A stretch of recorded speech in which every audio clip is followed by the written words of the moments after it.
Rosicrucian Christianity Lectures by Max Heindel. Narrated by Matthew Schmitz. Lecture 5. Death and Life in Purgatory. Amid all the uncertainties which are the characteristics of the world, there is but one certainty: death. At one time or another, after a short or a long life, comes this termination to the material phase of our existence, which is a birth into a new world, as that which we term birth is, in the beautiful words of Wordsworth, a forgetting past. Our birth is but a sleep and a forgetting. The soul that rises with us, our life's star, hath had elsewhere its setting, and cometh from afar. Not in entire forgetfulness, and not in utter nakedness, but trailing clouds of glory do we come, from God, who is our home.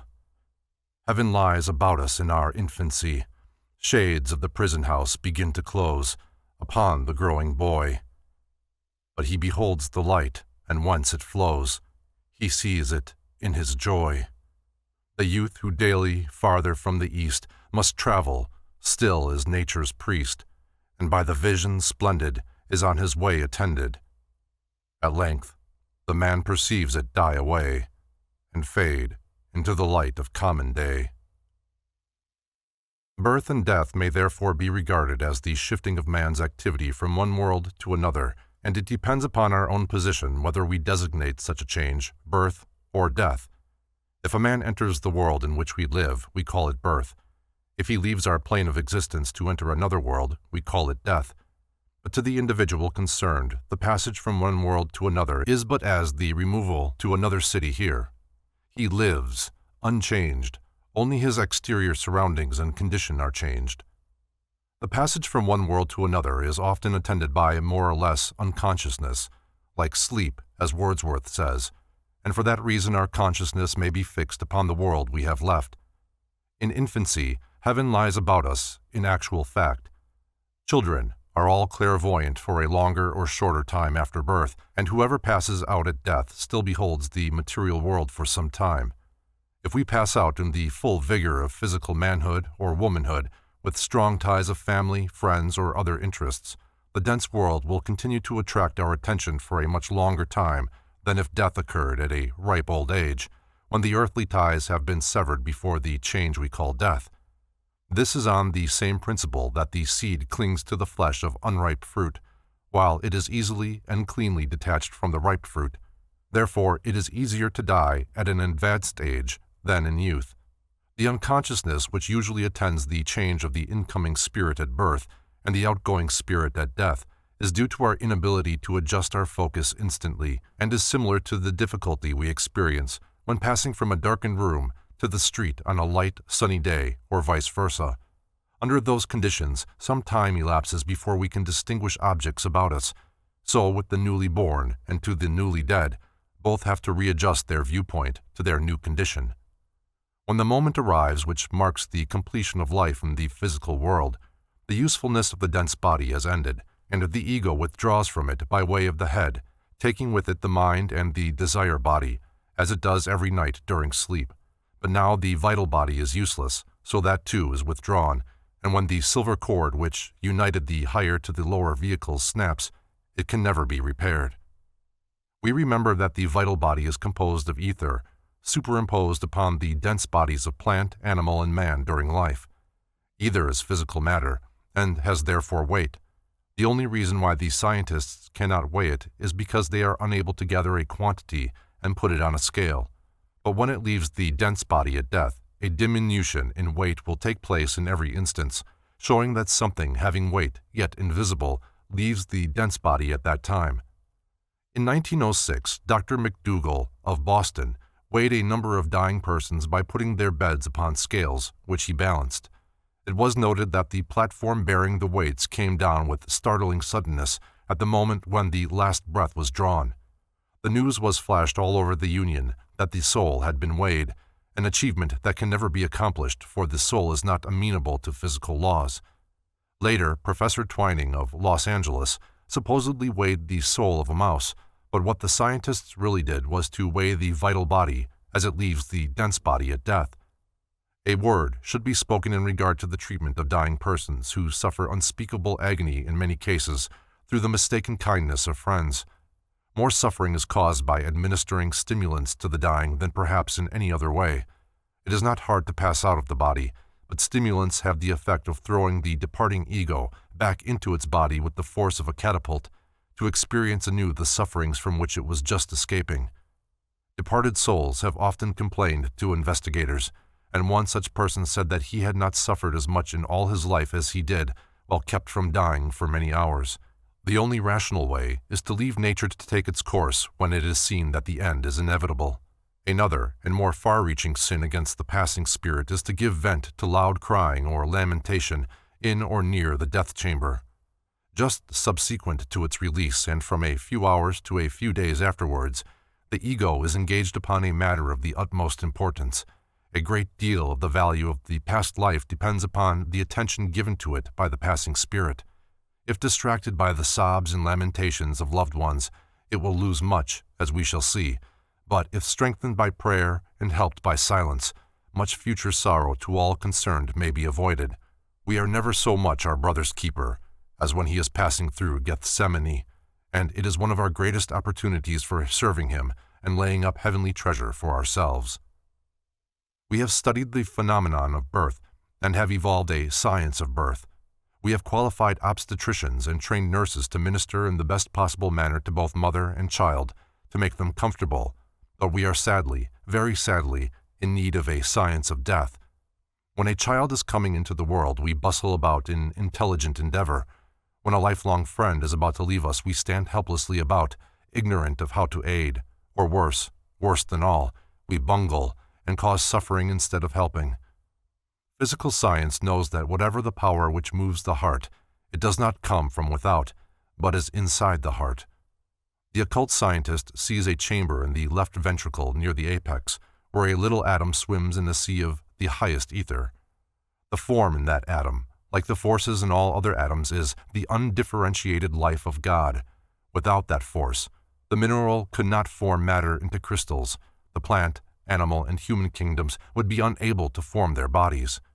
The deeper we go, the plainer it becomes to us how fundamentally true it is that in God we live, move, and have our being. That atom is called the seed atom. The force within it moves the heart and keeps the organism alive. All the other atoms in the whole body must vibrate in tune with this atom.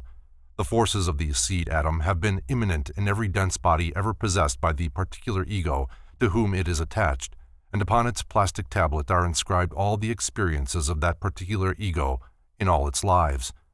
When we return to God, when we shall all have become one in God once more, that record, which is peculiarly God's record, will still remain, and thus we shall retain our individuality. Our experiences we transmute, as will be described, into faculties. The evil is transmuted into good, and the good we retain as power for higher good. But the record of the experiences is of God and in God, in the most intimate sense. The silver cord which unites the higher and lower vehicles terminates at the seed atom in the heart. When the material life comes to an end in the natural manner, the forces in the seed atom disengage themselves, pass outward along the pneumogastric nerve and back of the head, and along the silver cord together with the higher vehicles. It is this rupture in the heart which marks physical death, but the connecting silver cord is not broken at once, in some cases not for several days. The vital body is the vehicle of sense perception. As that remains with the body of feeling and the etheric cord connects them with the discarded dense body, it will be evident that until the cord is severed, there must be a certain amount of feeling experienced by the ego when its dense body is molested. Thus, it causes pain when the blood is extracted and embalming fluid injected, when the body is opened for post-mortem examination, and when the body is cremated. A case was told the writer where a surgeon amputated 3 toes from a living person under anesthetics. He threw the severed toes into a bright coal fire, and immediately the patient commenced to scream, for the rapid disintegration of the material toes caused an equally rapid disintegration of the etheric toes, which were connected with the higher vehicles. In like manner, Molestations affect the disincarnate spirit from a few hours to 3½ days after death. Then all connection is severed, and the body begins to decay. Therefore, great care should be taken not to cause the passing spirit discomfort by such measures. If laws or other circumstances prevent keeping the body quietly in the room where death took place for a few days, it can at least be interred for that length of time and then treated in any desired way. Quiet and prayer are of enormous benefit at that time, and if we love the departed spirit wisely, we shall be able to earn its lasting gratitude by following the above instructions.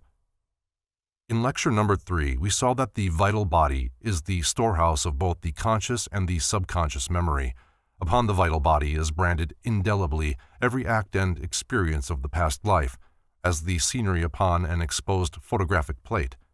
When the ego has withdrawn it from the dense body, the whole life, as registered by the subconscious memory, is laid open to the eye of mind. It is the partial loosening of the vital body which causes a drowning person to see his whole past life. But then it is only like a flash preceding unconsciousness. The silver cord remains intact, or there could be no resuscitation. In the case of a spirit passing out at death, the movement is slower. The man stands as a spectator while the pictures succeed one another in the order from death to birth, so that he sees first the happenings just prior to death. Then the years of manhood or womanhood unroll themselves. Youth, childhood, and infancy follow until it terminates at birth. The man, however, has no feeling about them at that time. The object is merely to etch the panorama into the desire body, which is the seat of feeling, and from that impress, the feeling will be realized when the ego enters the desire world. But we may note here that the intensity of feeling realized depends upon the length of time consumed in the process of etching, and the attention given thereto by the man. If he was undisturbed for a long period by noise and hysteria, a deep, clear-cut impress will be made upon the desire body. He will feel the wrong he did more keenly in purgatory, and be more abundantly strengthened in his good qualities in heaven. And though the experience will be lost in a future life, the feelings will remain as the still, small voice. Where the feelings have been strongly intended upon the desire body of an ego, this voice will speak in no vague and uncertain terms. It will impel him beyond gainsaying, forcing him to desist from that which caused pain in the life before, and compel him to yield to that which is good. Therefore the panorama passes backwards, so that the ego sees first the effects and then the underlying causes. As to what determines the length of the panorama, we remember that it was the collapse of the vital body which forced the higher vehicles to withdraw. So after death, when the vital body collapses, the ego has to withdraw, and thus the panorama comes to an end. The duration of the panorama depends, therefore, upon the time the person could remain awake if necessary. Some people can remain awake only for a few hours. Others can endure for a few days, depending upon the strength of their vital body. When the ego has left the vital body, the latter gravitates back to the dense body, remaining hovering above the grave, decaying as the dense body does, and it is indeed a noisome sight to the clairvoyant to pass through a cemetery and behold all those vital bodies whose state of decay clearly indicates the state of decomposition of the remains in the grave. If there were more clairvoyance, incineration would soon be adopted as a measure of protection to our feelings, if not for sanitary reasons. When the ego has freed itself from the vital body, its last tie with the physical world is broken, and it enters the desire world. The ovoid form of the desire body now changes its form, assuming the likeness of the discarded dense body. There is, however, a peculiar arrangement of the materials out of which it is formed that has great significance in regard to the kind of life the departed will lead there. The desire body of man is composed of matter from all the 7 regions of the desire world, as a dense body is built of the solids, liquids, and gases of this world. But the quantity of matter from each region in the desire body of man depends upon the nature of the desires which he cherishes. Coarse desires are built of the coarsest desire stuff, which belongs to the lowest region of the desire world. If a man has such, he is building a coarse desire body, where the matter from the lowest regions predominates.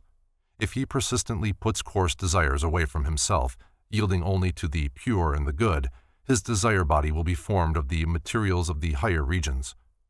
At present, no man is wholly evil, and none wholly good. We are all mixtures of both, but there may be and is a difference in our makeup.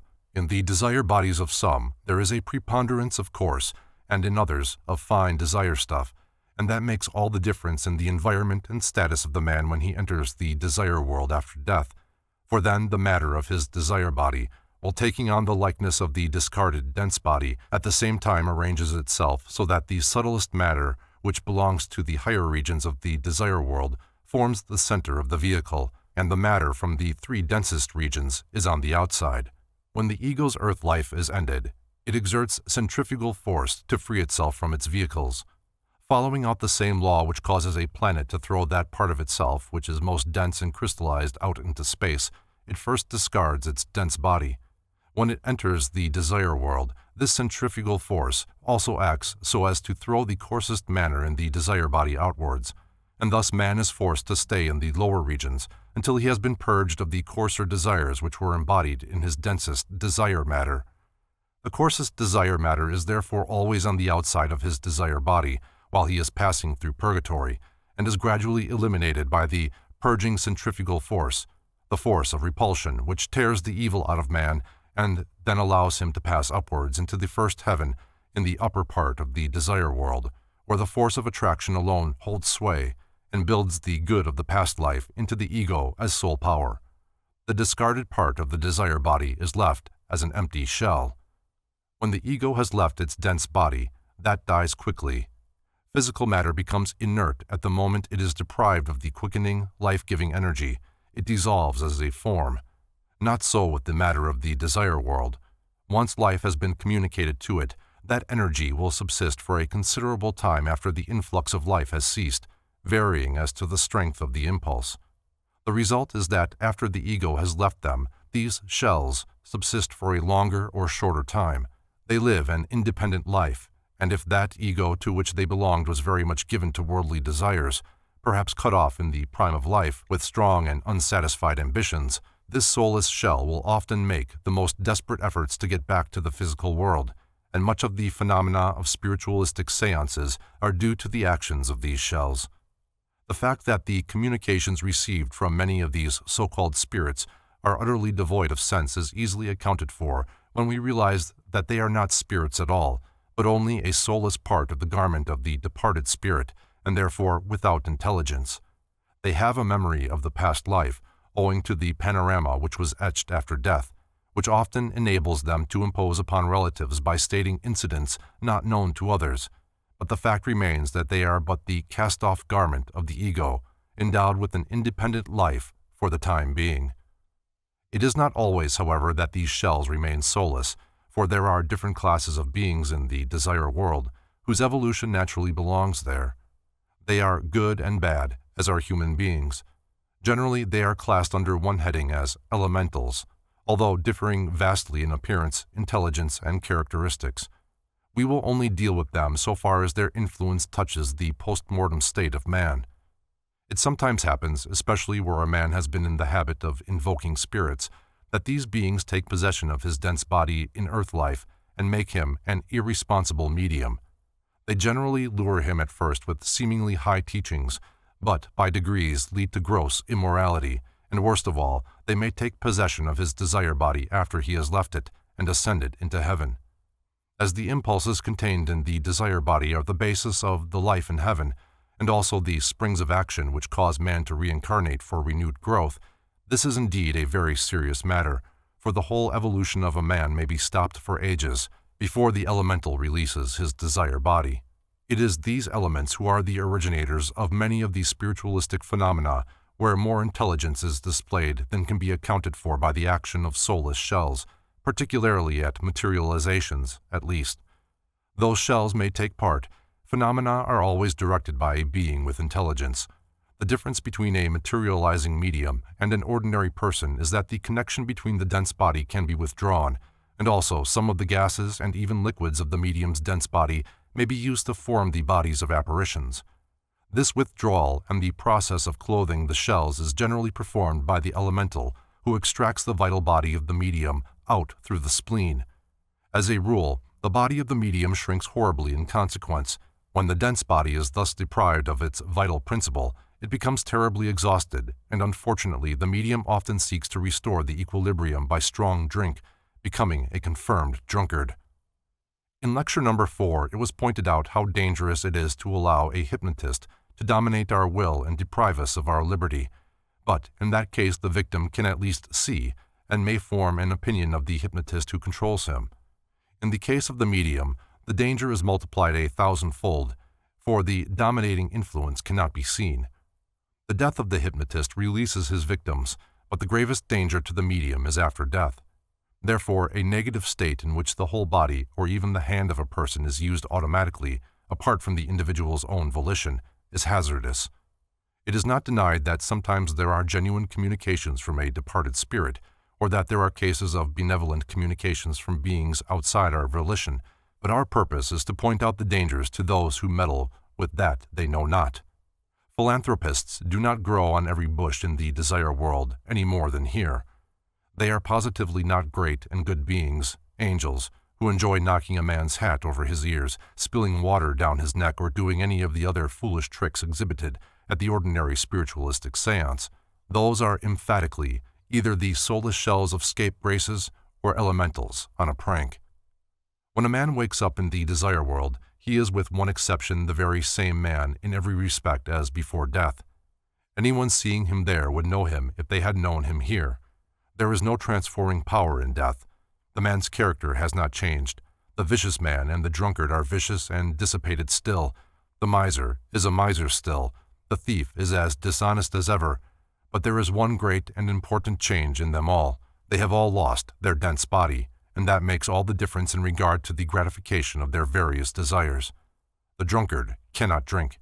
He lacks the stomach, and though he may, and at first, often does, get into the whiskey casks of the saloons, it is no satisfaction to him, for whiskey in a cask does not give out fumes as it does during chemical combustion in the alimentary canal. He then tries the effect of getting into the dense body of drunkards on earth.